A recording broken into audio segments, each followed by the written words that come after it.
దేవుని నామ స్తోత్రములండి. ఈనాటి అంశము సొలొమోను పల్లకి. పరమగీత 3 అధ్యాయము 7 వచనం. ఇదిగో సొలొమోను పల్లకి వచ్చుచున్నది. ఈ అభిభాష అంతా ఉపమాన అలంకారంగా ఉందని గుర్తించాలి.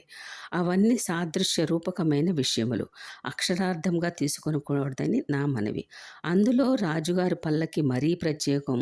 ఇందులో పెండ్లి కుమారుడు రాజు, ప్రాణప్రియుడు, మహాగణుడు, మహోన్నతుడు, అతి పరిశుద్ధుడు, మృత్యువును ఓడించినవాడు, తిరిగి లేచి ఇప్పటికీ నిజముగా మన మధ్య ఉన్నవాడు, మృత్యుంజయుడని యేసుక్రీస్తుకి సంబంధించిన పదములుగా ఉపమాన అలంకారముగా వ్రాయబడి ఉన్నవి.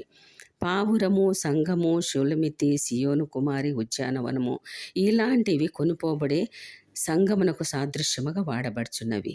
వాక్యం పరిశీలిస్తే సొలొమోను పల్లకి వచ్చుచున్నది. రాజు దీనిపై ఆసీనుడై ఒక విధముగా బాహాటముగా ఊరేగించే సన్నివేశం. 60 మంది శూరులు దీనికి పరివారం. చాలా ఘనముగా అట్టహాసముగా రాజుగారు ఆసీనుడే ఉండగా ఎల్ల ప్రజలకు ఒక్క వేడుకగా అత్యంత కమనీయమైన దృశ్యముగా కనిపించే సుందర దృశ్యం. ప్రజల ముందు ఆవిష్కారమగునట్లుగా ఈ పరివారము రాజును తన భుజముల మీద పల్లకీకి మీద మోయిచు ఊరేగించుచున్న వారుగా కనబడుచున్నారు. యేసుక్రీస్తుని భుజముల మీద మోసే అనుభవంలోనికి మనము రావాలన్నది దేవుని కోరిక. అనగా సువార్త ప్రకటించే భారము మనము బాధ్యతగా మన భుజముల మీద మోయాలి. దేవుని ఆకాంక్ష అనగా క్రీస్తు రాజ్య ప్రకటన, సువార్త ప్రకటించే భారమని, ఇది నా బాధ్యత అని సంతోషముగా స్వీకరించి మన భుజముల మీద మోయాలి. అనగా ప్రకటించాలి. నీ భారము యెహోవా మీద మోపము అన్న వాక్యమే ధ్యానిస్తూ ఉంటే దేవుని కాడిని ఎప్పుడు మోస్తాము? ఎవరు మోస్తారు? ప్రయాసపడి భారం మోసుకొస్తున్న సమస్త జనులారా, నా యొద్దకు రండి, మీకు విశ్రాంతి కలుగచేతును. మీ మీద నా కాడి ఎత్తుకొని నా యొద్దకు రండి అన్నాడుగా.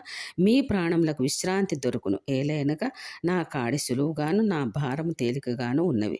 బాప్తిసం పొందినది మొదలుకొని దేవుని రెక్కల క్రింద విశ్రాంతి పొందుకుంటున్న మనము ఎప్పటికీ కూడా విశ్రాంతే కాదు కదా, కానీ ఎప్పటికీ విశ్రాంతి సమాధానం పొందుకోవడం కాదని అన్నాడు క్రీస్తు. అయితే ఎప్పుడు విశ్రాంతి పొందుకుంటారని వాక్యం వ్రాసి ఉంది. నేను సాత్వికుడను, దీన మనసు గలవాడను కనుక మీ మీద నా కాడి ఎత్తుకొని నేర్చుకున్నాడు, అప్పుడు మీ ప్రాణములకు విశ్రాంతి కలుగును. ఎప్పుడు విశ్రాంతి ఇస్తానన్నాడు? ఏమిటి ఆ కాడి?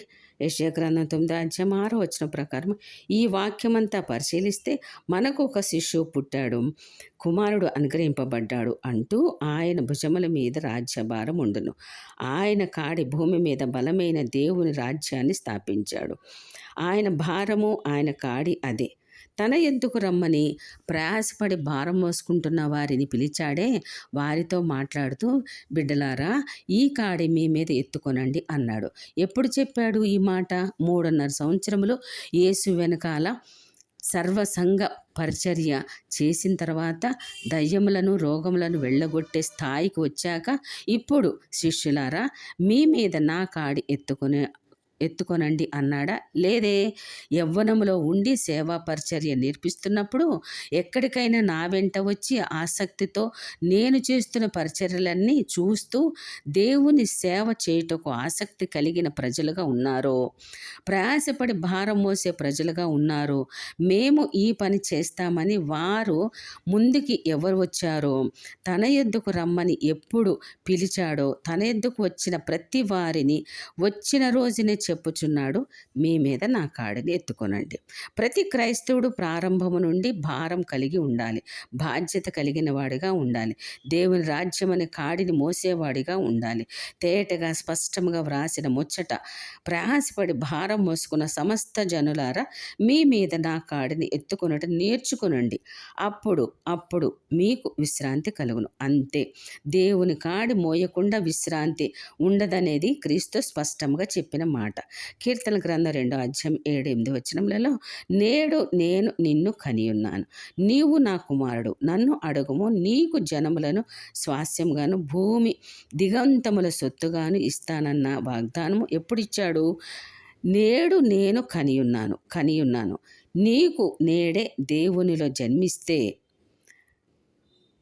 ఆత్మలో జన్మిస్తే ఇప్పుడే ఏ వరము కావాలో, ఏ ఫలము కావాలో నీకు జనములను స్వాస్యముగాను అనగా సంఘమును కట్టిస్తానని దిగంతముల వరకు అనగా భూగోళమంతా సువార్త చెప్పేవాడినిగా చేస్తానన్నాడు. నేడు తిరిగి జన్మిస్తే నిన్ను పల్లకి మోసేవానిగా చేస్తాడు. వీధి వాడలలో రారాజును ఊరేగించువారు కావాలి. అంతకన్నా భాగ్యం ఏముంటుంది క్రైస్తవుడికి? గాడిద యెరూషలేము వీధులలో మోస్తూ తిరిగింది. గాడిదకు ఎంత గంత దక్కిందంటే దాని కాళ్ళు కూడా నేల తగలకుండా బట్టలు పరిచారు. అందరూ హోసన్నా హోసన్నా అన్నారు, కానీ అంత భారం మోసింది గాడిదే కదా. యేసుక్రీస్తు భారము మోయుటకు సిద్ధపడితే దేవుడే కట్లు విప్పి తోలుకొని రండని ఆజ్ఞయిస్తాడు. నీవు ఏ బంధకాలలో ఉన్నా కట్లు విప్పగల సామర్థ్యం కలిగినవాడు క్రీస్తు. రాజు గాడిదపై కూర్చున్నంతసేపు గాడిదకు ఆ భాగ్యం. క్రీస్తు భారము మోసింది. గాడిదపై క్రీస్తు దిగిపోతే దానిని ఎవ్వరూ లెక్కచేయరు. శత్రువుల మధ్యలో మందసం ఉండిపోవడానికి వీలు లేదు. గుడారంలో ఉండిపోవడానికి వీలు లేదు. శత్రు శిబిరంలో ఉండిపోవడానికి వీలు లేదు. పల్లకిని మోసేవారు కావాలి. రాజును భుజముల మీద మోసేవారు కావాలి. మన పాపములను మోసిన యేసయ్య, మన శాపములను మోసిన యేసయ్య, మన బ్రతుకులు భారం మోసిన యేసయ్య ఇప్పుడు పల్లకిలో కూర్చొని ఎదురు చూస్తున్నాడు. వాడ వీధులలో దేశ విదేశములలో యేసు రారాజు అని భుజముల మీద మోసి ప్రకటించగలిగిన వారు కావాలి. అయినా సరే ఈ మోసేవారు ఎలాగుండాలంటే పరమగీతం 3:7 ప్రకారం 60 మంది శూరులు దానికి పరివారం. ఇశ్రాయేలులో పరాక్రమశాలులు, ఖడ్గదారులు, యుద్ధ వీరులు, సైనికులు. ఎవరు కావాలి ప్రభువుకి? ఈ కడవరి దినములలో పరాక్రమశాలులు, యుద్ధ వీరులు, ఖడ్గదారులు కావాలి. కీర్తనలు 144:1 ప్రకారం ఎవరికైనా ఆశ్రయం ఎందుకు కావాలి? ఎందుకు అవసరం అవుతుంది? శత్రువులు తరుముచున్నప్పుడు, వారిని ఎదిరించే శక్తి లేనప్పుడు, ఎదిరించలేడు, పారిపోయే పరిస్థితి లేదు, విపత్కర పరిస్థితిలో ఇంకొక దిక్కు లేక మహాప్రభు అన్నవాడికి నీవే దిక్కు అని దేవుణ్ణి ఆశ్రయించిన వాడికి ఆశ్రయం కావాలి. ఇలాంటి వారికి ఆశ్రయం యేసు. యాకోబు వెనక్కి వెళ్ళలేడు, ముందుకి రాలేడు. ఉన్న చోటనే ఉండే పరిస్థితి కనబడడం లేదు. భయంకరమైన అరణ్యంలో ఏమీ చెయ్యాలో అర్థం కాక ఉన్నప్పుడు దేవుడు ఒక నిచ్చెనగా వచ్చాడు. రాత్రంతా దేవదూతలు కావలిగా ఉండినట్లు పైకి క్రిందికి ఎక్కుతూ దిగుచూ ఉన్నారు. దేవుడే ఆశ్రమే అభయమిచ్చాడు. ఆ భయాందోళన పరిస్థితుల్లో ఒంటరి బ్రతుకులు, రోగముల చేత, పాపముల చేత, శాపము చేత, ఇవన్నీ శాపమే, అది యుద్ధమై నీ జీవితాన్ని తరుముచుండగా ఆశ్రయమైన వాడు యేసుక్రీస్తు. దూతల పరిచర్య పెట్టాడు. ఆయనే గుడారమే నీ మీద నీడనిస్తే అలాగని ఎల్లకాలము రెక్కల క్రింద ఉండిపోదువా? అట్లనరాదు. ఆశ్రయమైన వాడు నీకు యుద్ధము నేర్పుతాడట, నీ వ్రేళ్లకు పోరాటం నేర్పుతాడట. ఇన్ని నేర్పేది నాకు ఎందుకు యుద్ధము? నీవు నాకు కోసము యుద్ధం చేయాలి. ఎన్నో మేలులు పొందావు, శక్తి పొందుకున్నావు, శాశ్వత సంతతి కోసం యుద్ధం చేయాలి. పరమగీతం 3:8 ప్రకారం ఇట్టి యుద్ధ వీరులకు రాత్రి భయము ఎందుకు?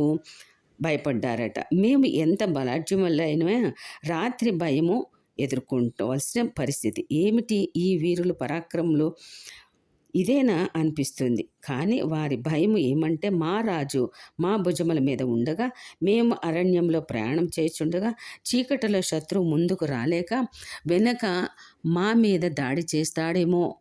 వాడు దొంగ గనుక వాడు నాశనం చేయుటకు వస్తాడు కనుక మా మీద వెనక నుండి దాడి చేస్తాడేమో.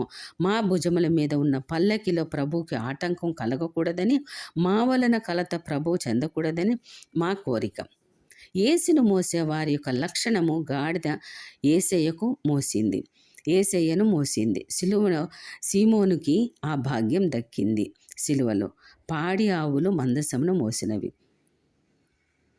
శూరులైన వారు రాత్రి సాతాను దాడి చేస్తాడని మెలకుగా ఉండి పల్లకిని మోశారు. దావీదు భయం తగ్గి తప్పు చేశాడు. అంతకన్నా గట్టిగా యోసేపు సాతాను వచ్చినదని పరిశుద్ధతను కాపాడుకోవడానికి పారిపోయాడు. పౌలు అంతటి మహానుభావుడే. నేను మీ మధ్య సేవ చేసినప్పుడు భయముతోనూ వణుకుతోనూ సేవ చేశాను.